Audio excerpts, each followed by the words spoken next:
Bonjour tout le monde, pour imiter François Legault. Très heureux de vous retrouver, Madame Brick. Bonjour, Monsieur Villemur. Comment allez-vous? Ben, ça va très bien. Écoute, on repart ça aujourd'hui. Pas mal de choses. Encore une fois, je pense qu'il y a des sujets qui vont faire réagir, notamment, encore une fois, sur l'accès à la propriété. Parce que hier, c'était la fête du Canada, mais pour plusieurs, c'était la fête du déménagement. Dépendamment comment on se place. Peut-être les deux aussi. Imagine le monde qui ont déménagé hier. C'était à quelque 45 chose. degrés. Moi, je regardais par la fenêtre toute la journée, puis c'était dur. C'était dur pour vous. C'était dur. Moi, j'ai réussi à pas sortir de chez nous toute la journée. Mais oui, tu t'es barricadé, là. T'es resté chez toi, tranquille, à l'air climatisé. Tu t'es dit, je sors pas. Non, j'ai été moins brave que la gouverneure générale. Elle a fait toutes sortes d'événements toute la journée. Elle se promenait. Elle est brave, cette femme-là. Courageuse, forte, une femme forte. C'est sûr qu'elle aurait préféré boire du jus d'orange à 90$ le verre en se regardant dans le miroir comme la Castafiore, mais il faut bien qu'elle travaille un petit peu, hein? Ben, tu sais, faut bien que tu travailles au moins une journée par année. Une. Tu sais, mettons une journée par année, 1er juillet, faut quand même que tu justifies un petit peu ton salaire. Donc, non, mais je t'enlèverais tout ça, cette affaire-là. Tu sais, je veux pas être populiste là, ou je sais pas quoi. Là. À un moment donné, y a-tu ce job le plus inutile et le plus coûteux pour les contribuables que d'être gouverneur général du Canada? Tu sais, pour les Québécois, sincèrement, mets ton argent puis mets-le aux poubelles, là, c'est la même affaire. C'est la même maudite affaire. On parle en ce moment même, il est 9h02, là, il y a le ministre Samuel Poulin, ministre des Affaires municipales, qui fait une annonce sur les maisons préfabriquées. On va lui parler vers 10h45. C'est une idée qu'il avait lancée il y a quelques mois. Moi, j'y croyais pas bien. Il fait une annonce en ce moment. Il va nous expliquer c'est quoi, ça, une maison préfabriquée. Mais on lance déjà la question aux gens à 187 Cube Radio. Est-ce que vous avez de la difficulté à accéder à la propriété? Et si oui, est-ce que vous seriez prêt à acheter ça, une maison préfabriquée? On parle de coûts là, de 350 000 $ et moins. Là. Ça inclurait même le terrain. J'ai vu des images. C'est plus ce que c'était. Maison préfabriquée, moi, je pensais que c'était un truc en carton. Là. C'est plus beau que ça un petit peu. Là. Oui, bien là, c'est parce que, pour vous mettre en contexte, un peu à la maison, on le sait, on est dans cette pénurie, ou en fait, plutôt, c'est la crise de l'abordabilité. Parce que, tu sais, on dit la crise du logement, mais c'est vrai que, notamment pour les premiers acheteurs, ça peut être extrêmement compliqué d'accéder à la propriété. Donc, il y a cette idée de la part du gouvernement de créer, là, de dire, on va financer une partie des travaux d'infrastructure. Par exemple, un promoteur va développer un quartier, bien, là, ça peut être un frein, par exemple, de développer les infrastructures en eau, tu sais, ce genre de choses-là. Mais là, le gouvernement dit, si vous arrivez avec une proposition intéressante de maison préfabriquée à moins de 350 000 $, incluant le terrain, bien, nous, on va financer jusqu'à 80 % les infrastructures en eau. Et c'est ce qu'on va, donc, prolongement, on dit aqueduc, les égouts, des choses comme ça.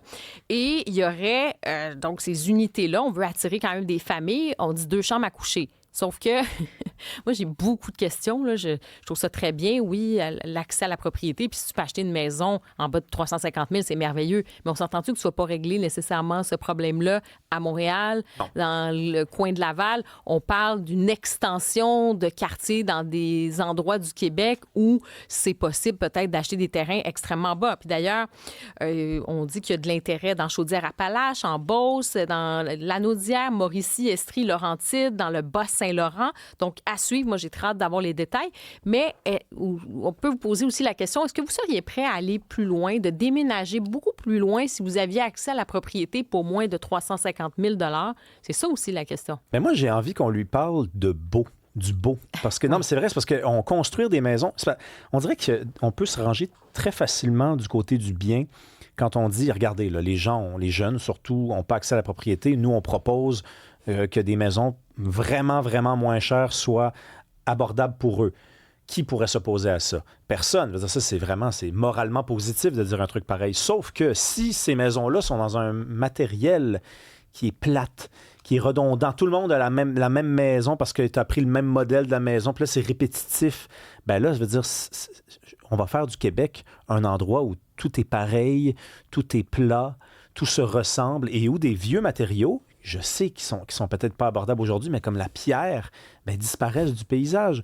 Moi, je préférerais qu'on rende l'accès à des propriétés qui sont même des fois plus vieilles, qui traînent avec elles un héritage, une histoire, un passé, hein, qu'elle soit possiblement achetable pour des jeunes, plutôt qu'on fasse des espèces de maisons en carton, ou pas, hein, des maisons qui sont comme esthétiquement comme plus belles que des maisons en carton, mais ça reste quand même un matériau cheap, parce que je m'excuse, mais si ça vaut 350 000, c'est pas juste la spéculation qui fait la différence entre une maison à 350 000 puis une maison à 1 million. Là. C'est pas 650 000 de spéculation. Là. Il y a aussi la question des matériaux. Donc, on va en parler avec le ministre Samuel Poulin, parce que le beau, moi, j'entends rarement parler de ça. Quand on construit, souvent, c'est c'est fait, puis on l'a fait dans les... Regardez, bravo, là, on va couper un ruban, on l'a réussi à le faire au prix. Oui, mais est-ce que c'est beau? Ça s'appelle la vision à court terme. C'est ça l'affaire. C'est peut-être qu'on est tellement dans le court terme, on est tellement dans la gestion de l'urgence qu'on n'a pas de vision sur le plus long terme. Puis moi, je ne veux être que convaincue. Là, si on me dit oui, non, ça va être des beaux quartiers, il va y avoir des parcs, on pense à des écoles. Tu sais, quand ils ont décidé de construire le quartier Griffintown, là, de reconstruire puis de remoderniser, puis c'était des promoteurs, puis c'était des méga tours, il y avait eu des gros problèmes au début. C'est-à-dire qu'on ne pensait pas aux écoles, on ne pensait pas à des espaces verts. Puis moi, il y a juste aussi des points d'interrogation que j'ai là-dessus. C'est est-ce que tu vas créer des sortes d'enclaves? C'est dépendamment où, dans quel coin ça va être du monde. Peut-être qu'ils vont développer des très beaux quartiers dans des endroits un peu plus éloignés au Québec, puis ça va être magnifique et accessible, tant mieux.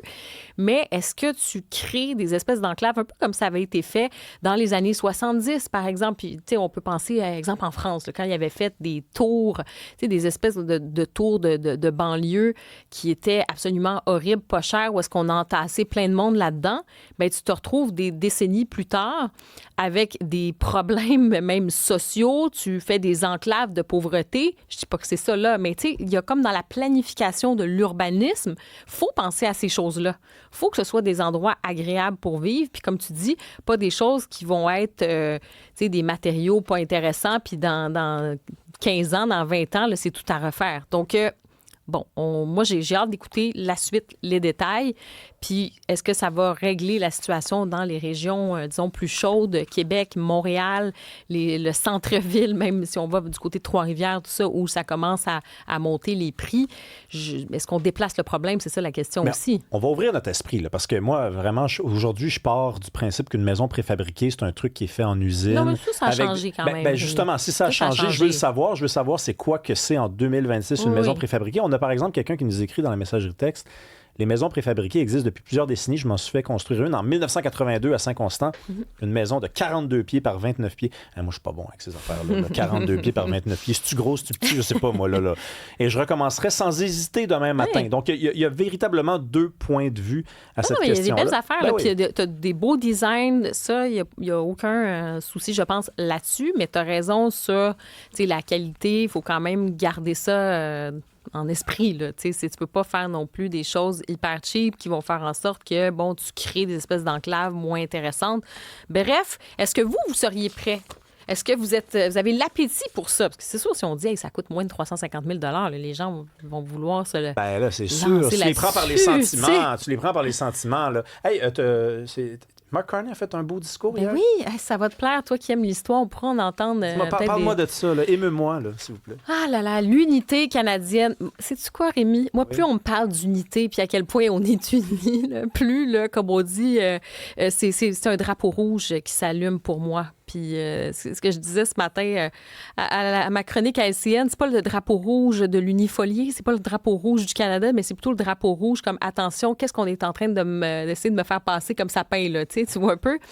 Non, l'unité canadienne, on l'a vu en ce moment. Déjà au Québec, t'as la montée, le Parti québécois qui est en tête des sondages. En Alberta, t'as la montée des mouvements indépendantistes. Et ça tire de tous bords, tous côtés. Pendant ce temps-là, t'as Mark Carney qui nous explique à quel point on est unis. Et il y a aussi toute cette réécriture de l'histoire. Puis moi, c'est ça qui me fatigue. Puis je peux pas croire qu'au Québec, on n'est pas assez allumé pour dire « Hey, attends une minute, là. Mais de quoi il parle? Puis on va-tu arrêter de se faire dire n'importe quoi, puis d'être là, béeur, puis d'applaudir, puis trouver que c'est donc bien le meilleur politicien de l'histoire de l'humanité depuis l'invention du pain tranché? » Tu sais, il a dit ceci, hein? Il dit « Nous sommes un pays d'une extraordinaire diversité. » Je cite, là, j'ai vraiment... avec une multitude d'origines, de langues et de façons de voir le monde. Et l'idée fondatrice du Canada est simple. L'unité ne nécessite pas l'uniformité. Notre nation a été forgée grâce à des accommodements, dit-il, et non par l'assimilation. Et grâce à des partenariats et non par la domination. C'est pas un mythe, c'est une série de choix. Mais c'est du réchauffé, ça. C'est pas ça qu'il avait dit devant la citadelle sur les plaines d'Abraham? C'était la même affaire, Oui, là. c'était dans le même C'était la esprit. même affaire. En fait, il ajoute « ce n'est pas un mythe ». C'est quoi, il dit? Mais c'est une série de choix. C'est une série de... Oui, mais c'est un mythe. Oui. C'est un mythe, ce qui est le communique. C'est pas ça du tout qui s'est passé. Tu sais, le problème avec l'histoire au Canada, c'est que les Canadiens anglais, ça avait été étudié par un historien dans les années 90, ne connaissent pas leur histoire. C'est un historien qui s'appelle Granenstein, de son nom de famille. Il avait publié un livre qui s'appelait « Who Killed Canadian History » et il avait recensé toute cette méconnaissance de l'histoire du Canada en interrogeant des jeunes qui regardaient, des jeunes de l'école secondaire aux États-Unis, au Canada anglais, qui regardent la télé en anglais, mais américaine, qui écoutent de la musique américaine, qui ne lisent pas les journaux canadiens. Fait qu'à partir du moment que tu as un peuple qui ne connaît pas son histoire, parce que on a bien des défauts au Québec, mais on connaît mieux notre histoire que les Canadiens anglais ne connaissent la leur, eh bien, tu peux leur faire avaler n'importe quoi, là. Tu peux véritablement dire n'importe quoi. Oui, mais les Québécois, on écoute ça. Ben, t'as vu, mais oui, mais notre première réaction, c'est de dire, me semble, c'est pas ça qu'on nous a appris à l'école. Me semble, c'est pas ça qu'on nous répète. Me semble que c'est même pas ça que le Parti libéral du Québec nous dit. Hein? Parce que si c'était une histoire de collaboration, puis de partenariat, puis de grande empathie, puis de grande bienveillance, ben, il y aurait bien eu un chef du Parti libéral qui aurait, par exemple, dit « On va-tu la signer, la Constitution? On va le faire. » Personne n'a osé faire ça. Parce qu'on sait que notre histoire, c'est une histoire de blessure par rapport au Canada anglais. On le sait, ça. Donc, ça passe pas, M. Carney.